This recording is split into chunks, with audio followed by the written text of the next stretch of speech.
నేను వస్తే మెడలు వంచైనా సరే ప్రత్యేక హోదా సాధిస్తాను. మెడలు వంచారా? చేతకానప్పుడు చెయ్యలేనప్పుడు మాటలు చెప్పకూడదు. మద్యపానాన్ని పూర్తిగా నిషేధించేస్తాను. చేతకానప్పుడు చెయ్యలేనప్పుడు మాటలు చెప్పకూడదు. ప్రతి రైతు కుటుంబానికి పెట్టుబడి సాయం 50,000 ఇస్తాం. చేతకానప్పుడు చెయ్యలేనప్పుడు మాటలు చెప్పకూడదు. పెళ్లి చేసుకోబోయే యువతి యువకులు 10వ తరగతి పాస్ అయి ఉండాలంట.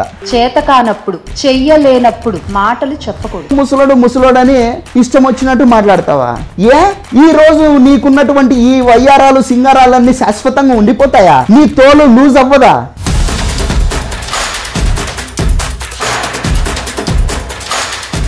అందరికీ నమస్కారం అండి. నా పేరు సుజాత్.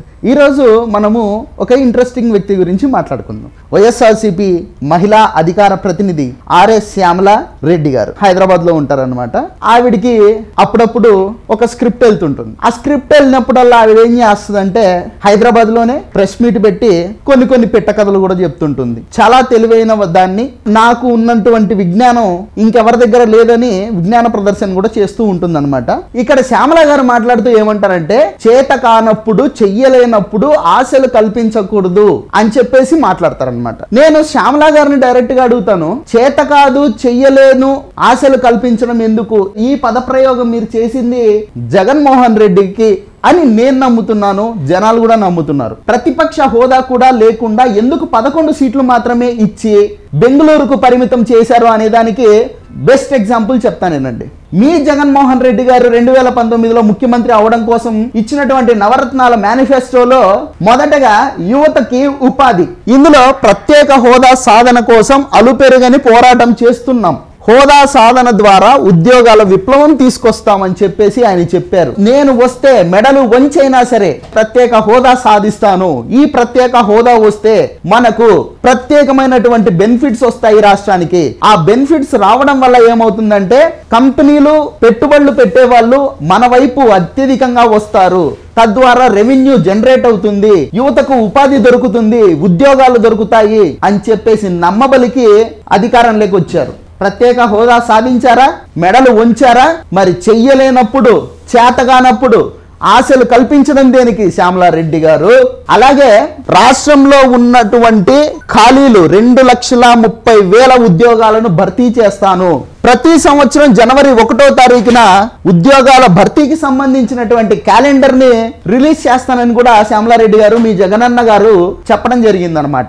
5 సంవత్సరాలు అయిపోయింది. 2020, 21, 22, 23, 24 జనవరి, మొత్తం 5 సంవత్సరాల 5 జనవరిలు పోయినాయి. ఏ ఒక్క జనవరిలో అయినా సరే ఆంధ్రప్రదేశ్ లో భర్తీ చేయదలిచినటువంటి ఉద్యోగాలకు సంబంధించి నోటిఫికేషన్లకు సంబంధించినటువంటి జాబ్ క్యాలెండర్ జగన్మోహన్ రెడ్డి గారు రిలీజ్ చేశారా? ప్రతి సంవత్సరం వెంకట్రామ అండుకో క్యాలెండర్ అయితే వస్తుంది కానీ ఇంటికి జగన్మోహన్ రెడ్డి గారి పరిపాలనలో జాబ్ క్యాలెండర్ మాత్రం రాలేదు. ప్రజలంతా ఏమంటున్నారంటే, చెయ్యలేనప్పుడు, చేతగానప్పుడు ఆశలు పెట్టడం దేనికి జగన్మోహన్ రెడ్డి? మమ్మల్ని మోసం చేసే 5 సంవత్సరాల పాటు అని ఏ విధంగా చెప్పారంటే ఓటు ద్వారా చెప్పారనమాట. అలాగే ఆయన చెయ్యలేక, చేతగాక మూలన పెట్టినటువంటి రెండో అంశం మద్యపాన నిషేధం. కాపురాల్లో మద్యం చిచ్చు పెడుతోంది. ఈ డైలాగులు వినాలి అందరూ. మానవ సంబంధాలు ధ్వంసమైపోతున్నాయి. అందుకే అధికారంలోకి వచ్చిన వెంటనే మద్యపానాన్ని పూర్తిగా నిషేధించేస్తాను అని చెప్పేసి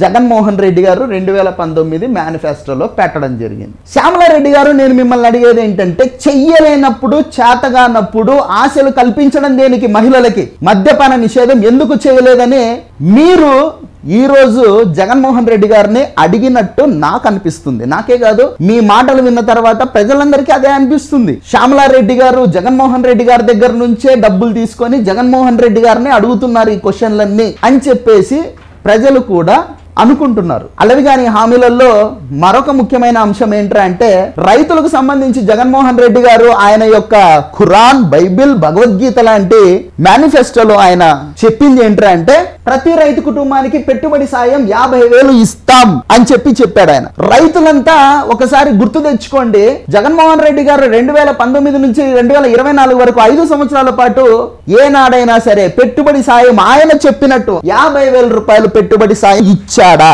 చెయ్యలేనప్పుడు, చేతగానప్పుడు ఆశలు పెట్టడం దేనికి జగన్మోహన్ రెడ్డి? నువ్వెందుకు ఇయ్యలేకపోయావని మీరు జగన్మోహన్ రెడ్డిని అడుగుతున్నట్టు ప్రజలకు అనిపిస్తోంది. అలాగే రైతులకు ఉచితంగా బోర్లు వేయిస్తామని చెప్పేసి జగన్మోహన్ రెడ్డి గారు చెప్పారు. విజయవాడలో బందర్ రోడ్లో సుమారు ఒక 50-60 బోర్వెల్స్ ని వాటికి మళ్ళీ వైఎస్ఆర్సీపీ రంగులు వేయించి గ్రీన్ జెండా పట్టుకొని ఊపడం అయితే జరిగింది. దాన్ని ప్రారంభించిన రోజు నుంచి వరుసగా ఒక 2 నెలల పాటు ఎక్కడ చూసినా హోర్డింగ్స్ లవే, ఫ్రీగా బోర్ వేయించేస్తున్నాడు జగనన్న అని చెప్పేసి పబ్లిసిటీ. పోనీ ఆ 2 నెలల పాటు అయినా సరే ఊళ్ళల్లో ఆ బోర్వెల్స్ తిరిగాయా అంటే తిరగలేదు. ఎందుకు తిరగలేదు అంటే దానికి కారణం ఆ బోర్వెల్స్ పక్కనున్నటువంటి తమిళనాడు, తెలంగాణ, కర్ణాటక రాష్ట్రాల నుంచి అద్దెకు తెచ్చుకున్నటువంటివి. వైఎస్ఆర్సీపీ రంగులేశారు, పథకం ప్రారంభిస్తున్నట్టు జెండాలు ఊపారు, ఫోటోలు దిగారు, హోర్డింగ్స్ వేశారు. మరి పథకం ఏమైపోయింది? చెయ్యలేనప్పుడు, చేతగానప్పుడు ఎందుకు చెప్పావు జగనన్న అని అడిగినట్టు ప్రజలకు అనిపిస్తోంది శ్యామలారెడ్డి గారు. వ్యవసాయానికి 9 గంటల సేపు ఉచిత విద్యుత్ అని చెప్పారు, ఇచ్చారా? ఇవ్వలేదుగా. అలాగే ఆక్వా రైతులకు యూనిట్ 1.5 రూపాయికే, అంటే ₹1.50 ఇస్తామన్నారు, ఇచ్చారా? అలాగే 3,000 కోట్లతో ధరల స్థిరీకరణ నిధి ఏర్పాటు చేస్తామన్నారు, చేశారా? 4,000 కోట్లతో ప్రకృతి విపత్తుల సహాయ నిధి పెడతామన్నారు జగన్మోహన్ రెడ్డి గారు, పెట్టారా? శ్యామలారెడ్డి గారు, మీరు అడగాల్సినవి చాలా ఉన్నాయి. అలాగే ప్రతి నియోజకవర్గంలో కూడా కోల్డ్ స్టోరేజెస్, శీతలీకరణ గిడ్డంగులు, వాటిని ఏర్పాటు చేస్తామన్నారు జగన్మోహన్ రెడ్డి గారు. అంటే 175 నియోజకవర్గాలలో 175 కోల్డ్ స్టోరేజెస్ ఏర్పాటు చేస్తామని చెప్పారు. చేశారా అండి? ఒక్కటి కూడా చేయలేదు.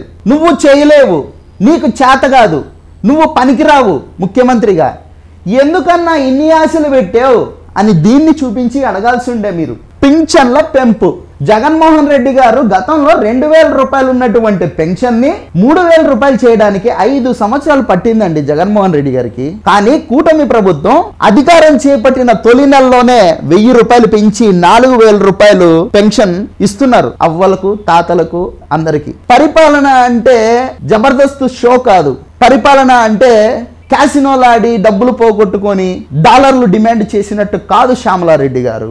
పరిపాలన అంటే ప్యాలెస్ లో పఫ్ఫులు తినేసి పబ్జీ ఆడుకొని బజ్జున్నట్టు కాదు శ్యామలారెడ్డి గారు.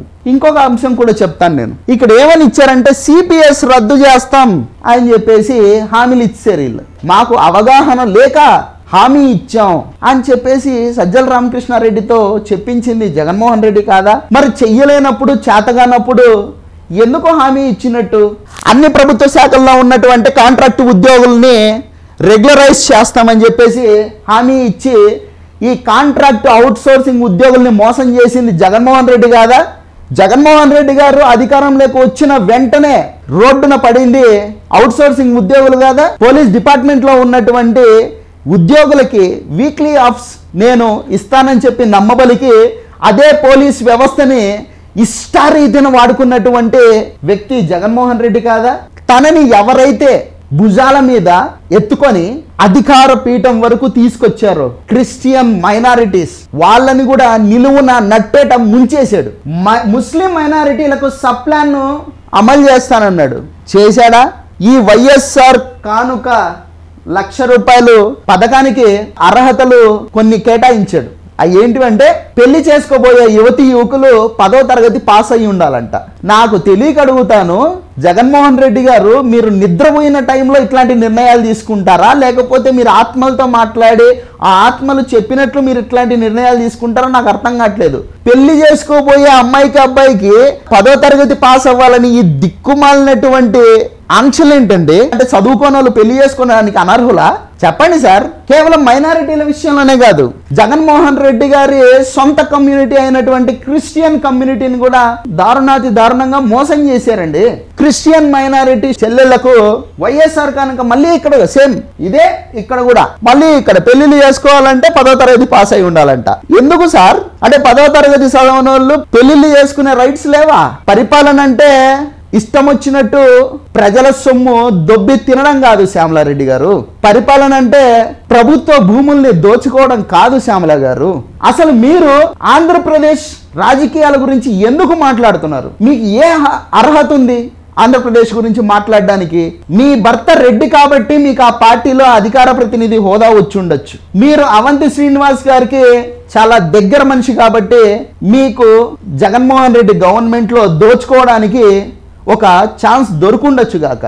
కానీ ఆ పదవి లేదు, ఆ ప్రభుత్వము లేదు, ఇప్పుడు మీకు ఆ అవసరం కూడా లేదు. ఎందుకు ఆంధ్రప్రదేశ్ మీద ఇట్లా ప్రెస్ మీట్లు పెట్టి ఇష్టం వచ్చినట్టు వాగుతున్నారు? ఎందుకు? మీరేమైనా సరే ఆంధ్రప్రదేశ్లో ట్యాక్సులు కడుతున్నారా? మీ ఆధార్ కార్డ్ ఎక్కడుంది? మీ పాన్ కార్డ్ ఎక్కడుంది? మీ ఓటర్ ఐడి ఎక్కడుంది? మీ ఇల్లు ఎక్కడుంది? అసలు మీరు ఆంధ్రప్రదేశ్ పౌరురాలా? మీకు ఆంధ్రప్రదేశ్ రాజకీయాల గురించి మాట్లాడే అర్హత ఏముంది అసలు? ఈ రాష్ట్రంలో పుట్టి, ఈ రాష్ట్రంలో చదువుకొని, ఈ రాష్ట్రంలో బ్రతుకుతూ, ఈ రాష్ట్ర ప్రభుత్వానికి పన్నులు కడుతూ ఉన్నవాడికి ప్రశ్నించే హక్కు ఉంటుంది. కానీ ఎక్కడో పక్క రాష్ట్రంలో బ్రతుకుతూ, ఆ పక్క రాష్ట్రానికి పన్నులు కడుతూ, పక్క రాష్ట్రంలో స్థిర నివాసం ఏర్పాటు చేసుకొని, పక్క రాష్ట్రంలో ఆధార్ కార్డులు, పాన్ కార్డులు, ఓటర్ కార్డులు లాంటి శాశ్వత చిరునామాని పక్క రాష్ట్రంలో పెట్టుకొని ఈ రాష్ట్రం గురించి ఇష్టం వచ్చినట్టు వాగుతామంటే ఎవ్వడు కూడా చూస్తూ ఉండడు. శ్యామలారెడ్డి గారు, మీ యొక్క నేపథ్యం ప్రతి ఒక్కరికి తెలుసు. అసలు మీరు నారా లోకేష్ గారి గురించి మాట్లాడుతుంటే మాకు దేంతో నవ్వాలో అర్థం కావట్లేదు. నోటితో నవ్వాలా, ఇంకొక దాంతో నవ్వాలా అనేది కూడా మాకు అర్థం కావట్లేదు. అసలు శ్యామల, నేను నిన్ను స్ట్రైట్ గా అడుగుతాను, నువ్వు 10వ తరగతి పాస్ అయ్యావా ఇంతకి? నువ్వు వచ్చి ఈ రోజు ప్రెస్ మీట్ పెట్టి వంకర మూతేసుకొని ఇష్టం వచ్చినట్టు నారా లోకేష్ గురించి మాట్లాడతావు. స్టాన్ఫోర్డ్ యూనివర్సిటీలో చదివి వరల్డ్ బ్యాంక్ లో జాబ్ చేసి వచ్చి ఐటీ మినిస్టర్ గా ఆల్రెడీ 3 సంవత్సరాలు పనిచేసి కేంద్ర ప్రభుత్వం చేత ఎన్నో అవార్డులు అందుకున్నటువంటి నారా లోకేష్ గురించి నువ్వు 10వ తరగతి పాస్ గాని నువ్వు మాట్లాడతావు. వినడానికి మీ పేటిఎం బ్యాచ్ ఉంది అని చెప్పేసి నీకు కనీసం నీ సంతకం చేయడం వచ్చా? నువ్వు మాట్లాడతావా నారా లోకేష్ గురించి? నువ్వు మళ్ళీ ముసలోడు అని చెప్పేసి రాష్ట్ర ముఖ్యమంత్రి నారా చంద్రబాబు నాయుడు గారి గురించి మాట్లాడతావు. నీ మొహానికి నువ్వు 10వ తరగతే పాస్ అవ్వలేదు. నువ్వు వచ్చేసి ఎంఏ ఎకనామిక్స్ చదివినటువంటి నారా చంద్రబాబు నాయుడు గారు, ఆయన ఎకనామిక్స్ చదివాడండి, ఎంఏ ఎకనామిక్స్ చేశాడు ఆయన. ఆయన గురించి మీరు ముసలోడని ఇష్టం వచ్చినట్టు మాట్లాడతావా? ఈ రోజు నీకున్నటువంటి ఈ వయ్యారాలు సింగారాలన్నీ శాశ్వతంగా ఉండిపోతాయా? నీ తోలు లూజ్ అవ్వదా? నువ్వు ముసల్దానివి కాకుండానే ఉంటావా? ఏమన్నా పైనుంచి దిగొచ్చినటువంటి అప్సరసవా? నువ్వేమైనా సిగ్గు లేదా? కడుపు కన్నం తింటున్నావా, గడ్డి తింటున్నావా? నీ తండ్రిని ఇలాగే ముసలాడని ఇష్టం వచ్చినట్టు వాగుతావా? ఆడదానివి కదా అని చెప్పేసి ఇంతవరకు మాట్లాడుతున్నాం. ఒకటే శ్యామల గారు, మీకు చెప్పేది ఏంటంటే, మీకు ఆంధ్రప్రదేశ్తో సంబంధం లేదు. మీరు దయచేసి ఆంధ్రప్రదేశ్ రాజకీయాలకు దూరంగా ఉండడం ఉత్తమం. లేదు, నాకు ప్యాకేజ్ అందుతోంది జగన్మోహన్ రెడ్డి ప్యాలెస్ నుంచి, నాకు డాలర్లు వస్తున్నాయి కాబట్టి నేను ప్రెస్ మీట్ పెడతాను, నాకు నోటికి వచ్చింది వంకర మూత వేసుకొని వాగుతాను అంటే తర్వాత మీరు పశ్చాత్తాపడాల్సి వస్తుంది. ఖచ్చితంగా పడతారు. సో దయచేసి నేను చెప్పొచ్చేది ఏంటంటే, ఇటువంటి దిక్కుమాలినటువంటి పెయిడ్ ఆర్టిస్టులని దయచేసి ఆంధ్రప్రదేశ్ ప్రజలు నమ్మకండి. ఆంధ్రప్రదేశ్ ప్రజలు నమ్మాల్సింది నిజాన్ని నమ్మాలి. ఆ నిజం ఏంటంటే, పెట్టుబడులు పెట్టడానికి వస్తున్నటువంటి పారిశ్రామికవేత్తలు, మన ఊర్లలోకి వస్తున్నటువంటి పరిశ్రమలు, తద్వారా వస్తున్నటువంటి ఉద్యోగాలు, ఆ ఉద్యోగాల ద్వారా మనకు వస్తున్నటువంటి రెవెన్యూ, ఆ రెవెన్యూ ద్వారా ఆంధ్రప్రదేశ్ ప్రభుత్వానికి వస్తున్నటువంటి ట్యాక్సులు, ఆ ట్యాక్సుల ద్వారా మళ్ళీ ప్రజలకు వస్తున్నటువంటి పథకాలు, వీటిని ప్రజలు నమ్మాలి. మనం ఎంతసేపు ఇటువంటి పెయిడ్ ఆర్టిస్టులు మాటలు విన్నామంటే మళ్ళీ మన రాష్ట్రాన్ని అధోగతి పాలు చేసుకోవడంలో మన వంతు పాలు మనం కూడా భాగం అవుతున్నట్టు. ఆంధ్రప్రదేశ్ ప్రజల్ని నేను కోరుకునేది ఏంటంటే, ఇటువంటి దిక్కుమాలిన పెయిడ్ ఆర్టిస్టులు వాళ్ళని నమ్మకండి.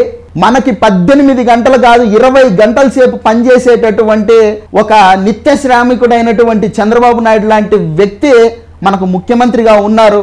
ఆయనకు తోడుగా రాముడికి హనుమంతుడిలాగా, ఒక లక్ష్మణుడిలాగా పవన్ కళ్యాణ్ గారు ఉన్నారు. వీరిరువురి కలయికలో ఆంధ్రప్రదేశ్ రాష్ట్రం ఎంతో ఎత్తుకి ఎదగాలని కోరుకుంటున్నాను. Thank you.